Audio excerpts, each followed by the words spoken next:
बच्चों नमस्कार। कक्षा 10 के सभी बच्चे ध्यान देंगे। लोकतंत्र और विविधता आपको एक चैप्टर पहले भी कई बार कराया जा चुका है। इसी चैप्टर में आज आगे बढ़ते हुए मैं आपको बताना चाहता हूं कि लोकतंत्र में लोगों को जो अधिकार दिए गए हैं वो उसका प्रयोग कैसे कर सकते हैं। लोकतंत्र में प्रत्येक व्यक्ति शोषण के विरुद्ध आवाज उठा सकता है, अन्याय के विरुद्ध आवाज उठा सकता है और अपने अधिकारों को पाने के लिए भी न्यायोचित तरीके से, संवैधानिक तरीके से वो अपनी आवाज़ उठा सकता है। अमेरिका, अफ्रीका के देशों में जो रंग भेद के विरुद्ध लोगों ने संघर्ष किया, उसी के परिणाम स्वरूप इन देशों में लोकतंत्र स्थापित हो सका। और लोकतंत्र स्थापित हो सका, इससे संबंधित आज जो हमारा प्रश्न है वो उस पर आप ध्यान देंगे।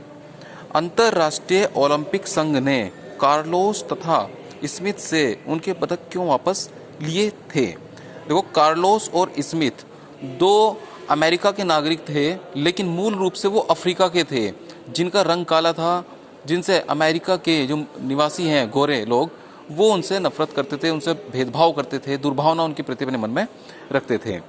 टॉमी स्मिथ और जॉन कार्लोस दोनों श्वेत एफ्रो अमेरिकी धावक थे। धावक का मतलब होता है दौड़ने वाले, रनर। दोनों अंतर्राष्ट्रीय ओलंपिक संघ में स्वर्ण तथा कांस्य पदक विजेता थे। दोनों नहीं, टॉमी स्मिथ ने गोल्ड मेडल स्वर्ण पदक और जॉन कार्लोस ने ब्रॉन्ज मेडल कांस्य पदक जीता था।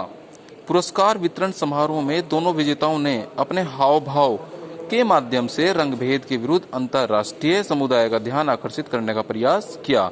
जब इन दोनों ही व्यक्तियों को पुरस्कार देने का नंबर आया तो इन्होंने ऐसे हाव भाव प्रकट किए कि जिससे कि अंतर्राष्ट्रीय समुदाय में एक संदेश जा सके कि हम लोगों के साथ प्रत्येक क्षेत्र में कितना भेदभाव होता है।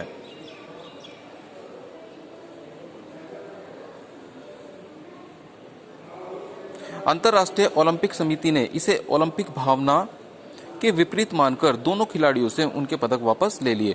अंतर्राष्ट्रीय ओलंपिक समिति ने इसे एक प्रकार से अनुशासनहीनता माना और उन दोनों खिलाड़ियों के ओलंपिक पदक वापस ले लिए। यहाँ पर भी ऐसे समय उनकी भावनाओं को की ओर ध्यान ना देते हुए, उनकी समस्याओं को ना समझते हुए उन दोनों से ओलंपिक पदक वापस ले लिए। समरूप समाज क्या है? समरूप समाज, जैसे कि नाम से ही स्पष्ट होता है कि एक ऐसा समाज जिसमें सामुदायिक संस्कृति तथा जातीय विभिन्नताएं बहुत कम होती हैं, उसे समरूप समाज कहते हैं। देखो, समरूप समाज वो होता है ऐसा समाज जहाँ नाम मात्र की विभिन्नता होती है, बाकी सब एक जैसा ही होता है, उसे समरूप समाज कहते हैं। उनकी संस्कृति एक जैसी होती है, उनका धर्म एक जैसा होता है, उनके लगभग सभी प्रकार के सामाजिक धार्मिक कार्यों में एक समानता रहती है, उसे समरूप समाज कहते हैं। अधिकांश समाजों में विभाजन किस आधार पर होता है? अधिकांश समाज में व्यक्ति के जन्म के आधार पर समाज का विभाजन होता है। भारत में हम देखते हैं विभिन्न धर्मों के लोग रहते हैं। अगर कोई हिंदू धर्म में पैदा होता है तो उसका विभाजन धर्म के साथ ही हो जाता है, वो हिंदू होता है। मुस्लिम धर्म में पैदा होता है तो वो मुसलमान बन जाता है। सिख धर्म में पैदा होता है वो सिख बन जाता है। तो इस प्रकार जन्म के आधार पर ही वर्तमान समाज में उसका निर्धारण कर लिया जाता है कि ये किस समाज से संबंधित है।